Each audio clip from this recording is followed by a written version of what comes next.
मंगल और नमस्कार। पिछले कई सालों से मैं एक चीज़ नोट कर रहा हूँ कि बच्चों का विदेश के प्रति तो पहले भी लालसा थी, हर व्यक्ति की थी, अब तो एक्सट्रीम लेवल पे है। बशर्ते को अनहोनी ना हो तो सभी जाके बसना चाह रहे हैं। और एमएनसीज कंपनी के प्रति तो ऐसा हो गया क्रेज, जिसका बात नहीं पूरे भारतवर्ष के अंदर, ठीक है ना। तो ये किस लिए हुआ? किस लिए कि सबको यूँ लगता है कि सरकारी जॉब तो क्या कहते हैं मिलना भी मुश्किल हो जाता है, बहुत संघर्ष करना पड़ता है, या जो भी कुछ वगैरह वगैरह। और फिर आजकल क्या कहते हैं कॉन्ट्रैक्ट बेस पे भी चल रहे हैं बहुत सारे जॉब वगैरह, और कई कारण हैं, मैं उस पर नहीं जा रहा।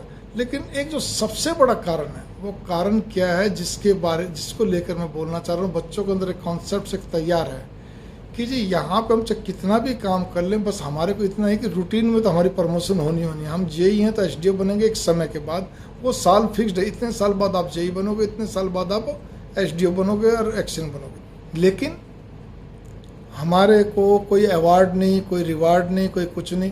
क्या मतलब बनता है? जबकि एमएनसीज कंपनी में आपको बहुत जल्दी जल्दी प्रमोशन मिलता है, और साथ साथ में सबसे बड़ी चीज़ यहाँ पर ये आती है कि उनको हर मंथली या जैसा भी होता है, तिमाही छमाही, मतलब उनको अवार्ड रिवार्ड मिलते रहते हैं, उत्साहवर्धन होता रहता है, प्रशंसा होती रहती है, प्रोत्साहन मिलता रहता है। सरकारी में तो ऐसा नहीं ना, एक चीज़। दूसरी चीज़ ये है कि वहाँ पर धीरे धीरे पैकेज बहुत जल्दी बढ़ता है। अब मैं आपको चीज़ क्या कहने जा रहा हूँ, बच्चों को इसीलिए लालसा कि वो अपने जो कंपेनियन, जो साथी भी चाहते हैं, जोड़ा बनाना, वो भी एमएनसीज कंपनी का ही चाहते हैं। कई माँ बाप सोचते हैं भाई सरकारी जॉब कर लो, चलो भाई अपना नक्की हो जाएगा ड्यूटी पे, या कहते हैं अब एमएनसीज लगे तो सरकारी जॉब वाली बहू लिया हो या लड़का लिया हो। नहीं, आजकल के लड़का लड़की उनको सबको एक ही दूंगा, जैसे हम जॉब करें कंपनी में तो कंपनी वाला ही चाहिए हमारे को। तो ये भी एक चीज़ बन गई है, मतलब लालसा उस तरह बढ़ गई कि वहाँ पे उन बच्चों के लिए बहुत अच्छा सारी चीज़ है। दूसरी चीज़ एक और भी आती है कि उनका विदेश बसने का भी एक मेन मोटो ये रहता है, उद्देश्य ये रहता है मुख्य, कि वहाँ पर आप केवल काम से काम आपसे लिया जा रहा है, आप जो काम कर रहे हैं आपको, उसके अलावा आपकी कोई भी लायबिलिटी नहीं है विशेष, कोई होगी तो न्यूनतम होगी, वैसे नहीं है। और समय का पाबंद का खेल है, जो वहाँ जाके वो लोग अपने एशिया वाले, इंडिया खासतौर पर इंडियन लोग वहाँ पे उस हिसाब से रच बस जाते हैं, ठीक है। कोई लायबिलिटी नहीं, कोई कुछ नहीं। यहाँ पे आप भले ही एमएनसीज कंपनी में काम करके एक चीज़ से तो निजात पा सकते हैं कि भाई हमारा मतलब एक चीज़ का तो आप लाभ पा सकते हैं, निजात नहीं लाभ पा सकते हैं कि आपको जल्दी जल्दी प्रमोशन, आपके काम के आधार पे आपको कहते हैं अवार्ड है, रिवार्ड है, सारी चीज़ें।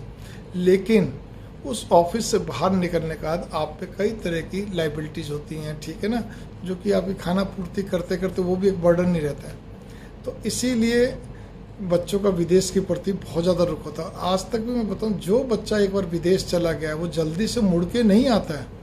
ये भी खास बात है कि वहाँ की हर चीज़ को देखकर वो इतना हतप्रभ रहता है, वो कहता है पापा मम्मी हम तो यहाँ पे 50 साल पीछे हैं इंडिया में, मतलब 10 साल पीछे। कुछ भी बोलो, जितना बोलना बोलो। अभी जिस बेटी ने बात करी है, जो बेटा बात कर रहा है, एक और मेरे मित्र के, दोनों के मिला जुला बता रहा हूँ, सबने यही बोला कि हम 25-30 साल पीछे, 50, लड़की ने, बेटिया ने बोला 50 साल पीछे, बेटे ने बोला 25-30 साल पीछे। अब जो भी कुछ हो भाई, जो सिस्टम, इसलिए बच्चे वहाँ पे जाकर बड़े ही बसने को ललायत, एक बार जाने का पीछे मुड़ के नहीं देखते हैं। बल्कि अगर आ भी गए वापस इंडिया तो भी उनकी एक धुन रहती, किस तरह से हम कहते हैं विदेश हैं। भले ही माँ बाप अकेले रह रहे हो, मेरे यहाँ पे जो परिचित लोग हैं वो अकेले रह रहे हैं, माँ बाप, बच्चे इकलौती औलाद है, सब विदेश बस गए, विदेश से आना ही नहीं चाहते हैं। अब माँ बाप का मन विदेश में नहीं लगता, बात बराबर है। तो ये भी चीज़ एक आती है। तो इसीलिए एमएनसीज कंपनी बनाम विदेश, ये कारण है।